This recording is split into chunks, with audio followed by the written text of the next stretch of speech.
Welcome to All Things Financial with Jack Driscoll. Each week, Jack takes on all things you thought were hard to understand about your finances and makes it fun, easy, but most of all interesting. From insurance to the best way to save your money and squeeze the most out of the dollars you put aside for your rainy day. And now, you have a friend in the money business. Here's your host, Jack Driscoll. Welcome back again, everyone, to another edition of All Things Financial. I discussed on a show a couple weeks ago the issue of how to protect your family, how to protect your businesses through the insurance policies that you have. And I started right off into the individual policy of car insurance and home insurance. And some of you will remember I brought up the issue on the car insurance side, and I want to continue with that discussion today. I was helping you read and learn how to read through your coverages and find out exactly what you do have. Are you protected? What changes you can make if you're not? So the first question at that point was, and I'll re-emphasize that today, is have you ever even pulled out your car insurance policies to review the coverages, or have you only pulled them out to shop for cheaper rates on whatever coverages you have without really looking at the coverages? So that was the topic of discussion, and we got through the liability limit and the liability insurance amount. That was the whole discussion as I was running down through the coverages, and I think I did a thorough job on that. So anyone who wants to review that, go to our website or YouTube or any of the reprints or rebroadcasts that are available, or contact my office. I'll get you access to that.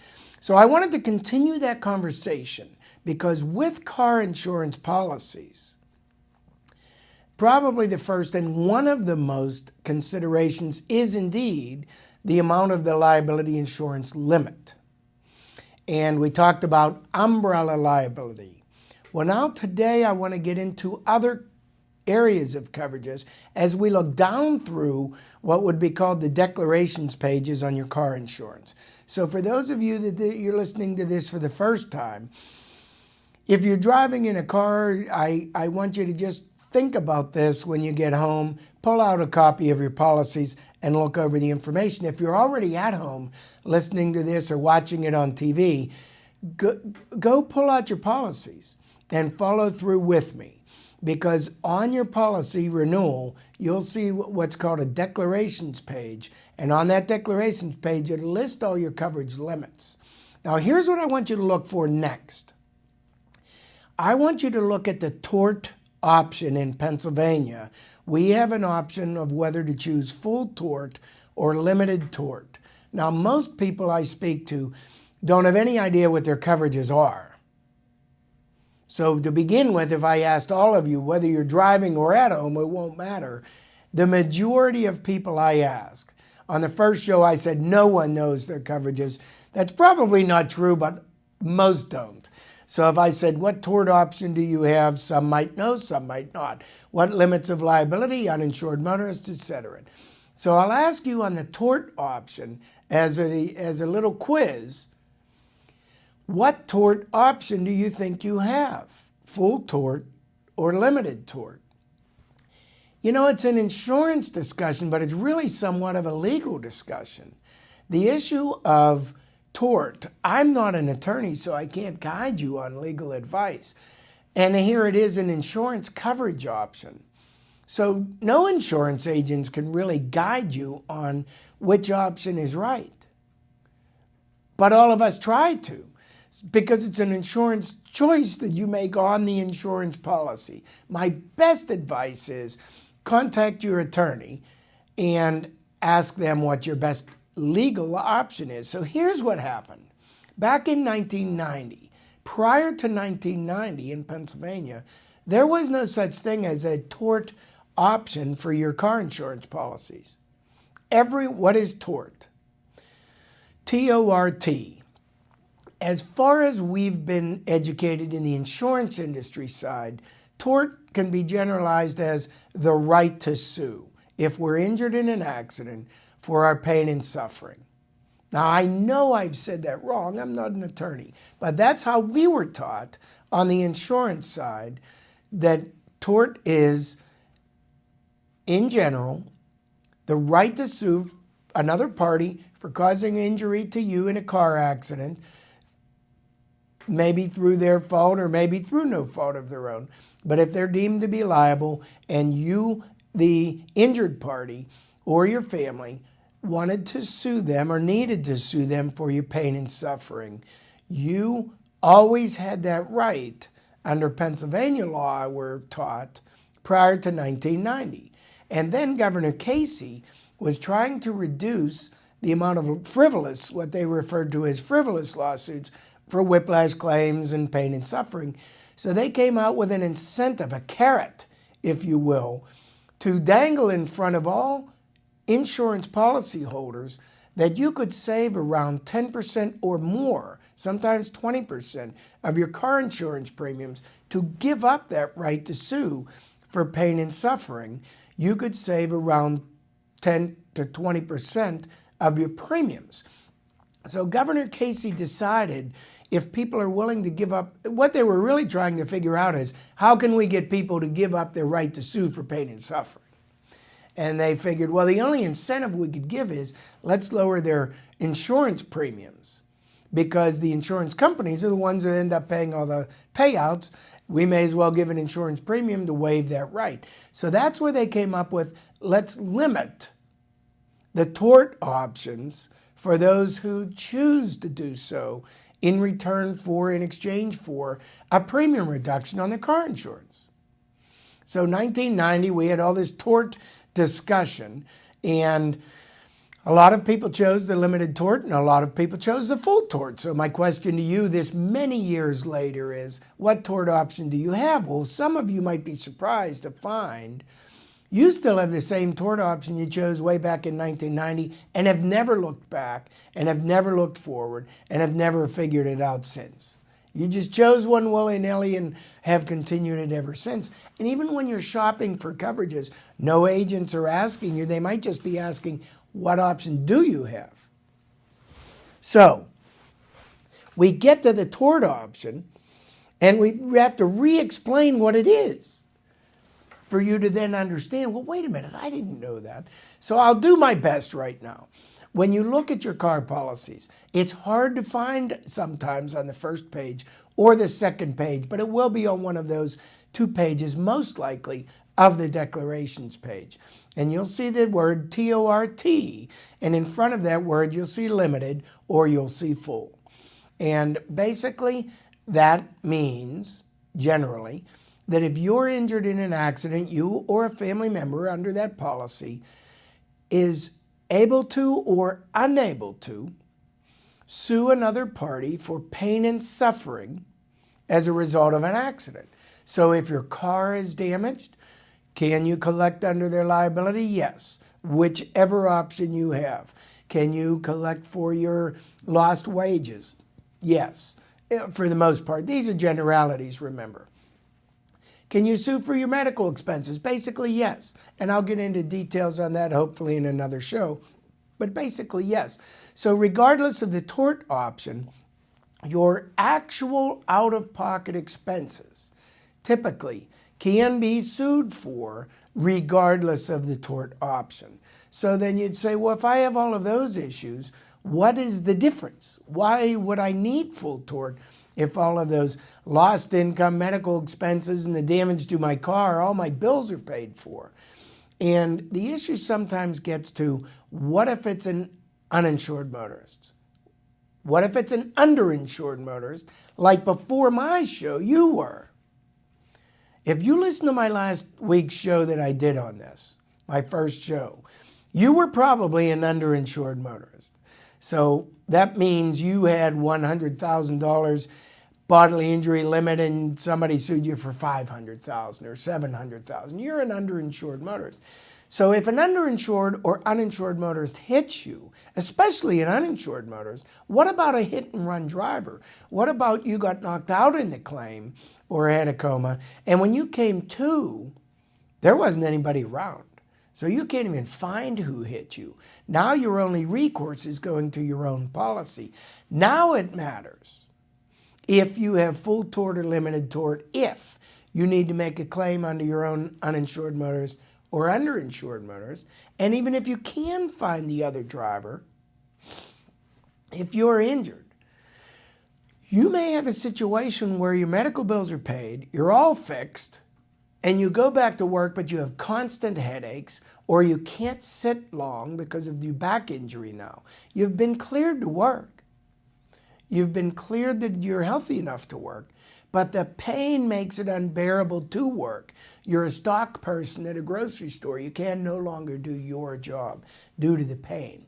Well, that's pain and suffering, folks, and it might preclude you from leading the same similar lifestyle that you were before the accident.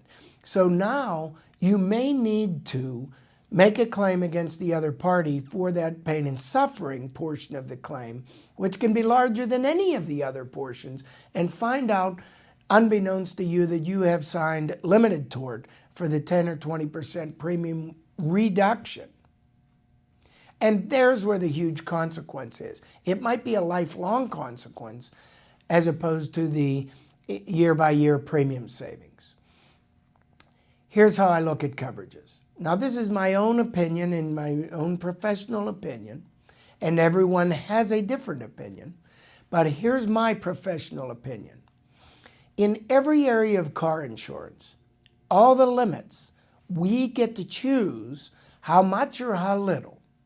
We get to choose if we want a certain coverage or go without that coverage. For example, we get to choose whether we want to insure for collision damage or comprehensive damage on our own car or go without. We know the consequence of that decision is, if we do choose the coverage, the consequence of that decision is the premium that we have to pay every year for that coverage. If we elect to go without that coverage, exclude that, take that coverage off, go without collision and comprehensive coverage on our car, then the consequence is, what if someone stole our car? Or what if someone totaled our car? Or what if we ourselves total our car and there's no one else to make a claim to? Well, we know the consequence of the decision, and we know the maximum consequence is the value of the car. So we know what we're giving up. We know the maximum amount if we don't insure our car, and it's worth $25,000. We've cost ourselves $25,000 we could have otherwise collected. And we know the premium reduction. Maybe we saved $500, let's say. But it's a finite answer. It's the same with every single coverage on your policy except tort. The tort election, we know exactly what the premiums will be with full tort. We know exactly what the premiums will be with limited tort. But we have no idea the extent of the coverage that tort is buying us versus not buying us, because it's keeping or giving up a legal right, not a coverage. So what's it worth? I don't know. I don't think anybody knows. If you're injured in an accident, it might be a multi-million dollars, or it might be $10,000. It's a legal right we're choosing to give up or keep. So I implore you all to have a very high level of attention on this issue of tort. That's why I bring it up second in my discussion on coverages. The first is the liability limit you choose to purchase to protect you and your family and your businesses from loss due to an accident caused by yourself or your family members, to protect yourself from other lawsuits against you. But my very second topic in how important car insurance is has to go to tort. You are electing to give up a legal right of how much you have no idea you're giving up for a known premium reduction. So I want you to think twice and 3 times and 4 times and 5 times before you give up that legal right. I want you to try to find some other places in the car insurance policy to save that same amount of premium without giving up so much, because you don't know. It's an unknown amount. You're giving up all your legal rights in the future for pain and suffering. Now, I will tell you, even if you choose limited tort, there are a couple exceptions in the state law on that you're still able to sue for pain and suffering under certain circumstances, even if you chose limited tort. And those circumstances, a few of them, as an example, one would be permanent loss of bodily function. Even if you chose limited tort, it regains your right to sue for pain and suffering. So that would be loss of an arm or a limb or an eye, something like that. A second one is an out-of-state motorist. And a third one is an uninsured motorist. So if an uninsured motorist hits you and you know who it is, you still have the right in most cases under even limited tort option to sue for pain and suffering. Same thing with an out-of-state motorist. They're punishing the uninsured motorist by saying, no, you don't get out of a lawsuit even if the person had limited tort. Now, let me give you a couple risks of the limited tort. Let's say you're injured in an accident and you want to make a claim against your own uninsured motorists. Most people don't even know what uninsured and underinsured motorist means on your policy. So you look on your own policy and you think it's required. I don't know, I guess I must have to have it. Folks, you don't have to carry uninsured and underinsured motorists on a Pennsylvania automobile insurance policy at all. So there's a minimum limit of liability to protect others of they're called statutory limits. $15,000 a person is all you have to carry against another person suing you in the state of Pennsylvania. $30,000 per accident occurrence and $5,000 for property damage caused to that other person. Very low statutory limits, but there are statutory limits. You are required to carry the bare minimum limits. If you injure someone else, you can't drive without those. But you're not required to carry anything for uninsured and underinsured motorists. But here's an issue. So you do have a choice there. But here's an issue. If you do have uninsured motorist coverage and underinsured motorist coverage, you expect to be able to collect. And that is basically a pain and suffering coverage for you on your own policy, that you are purchasing limits so that if another person hits and injures you and does not have insurance or is underinsured, let's say has some insurance but not enough to cover the full extent of your injuries, that you can make a claim against your own uninsured or underinsured motorist policy and collect up to the benefits that you've purchased. You might even have stacking benefits on your uninsured and underinsured motorist. What that means is if you have one car or two cars or three cars and have stacking, you're actually able to multiply, even though you were injured in just one of those cars, the uninsured limits that you have purchased by two cars or three cars and stack them all onto the one car you were injured. So if you have a $50,000 uninsured motorist coverage and three cars, you might have a maximum limit actually on one claim of $150,000, even though it's only one person injured because you bought stacking. So it's very complex. But the key to the gateway to the coverage of uninsured motorists for pain and suffering is, guess what? What tort option you have, what right to sue you have, because under most policies you have to have full tort or full right to sue for pain and suffering, or you cannot get access to the uninsured motorist coverage on your own policy for pain and suffering. I know most of you don't know that.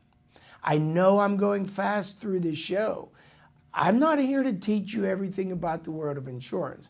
I'm here to help illuminate areas that you should be being talked to about, and no one is.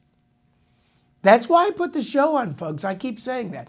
I'm here to address issues, to illuminate, shed light on, help identify areas for you to say and become aware of, hey, I didn't know this until I listened on the radio or watched this on TV, that these issues were important. I better relook at that again. So yourself, your husband, your wife, sit down, look at these and say, listen, we don't want to go insurance poor. We can't afford the insurance we have now. But maybe we have the wrong coverages for our situation.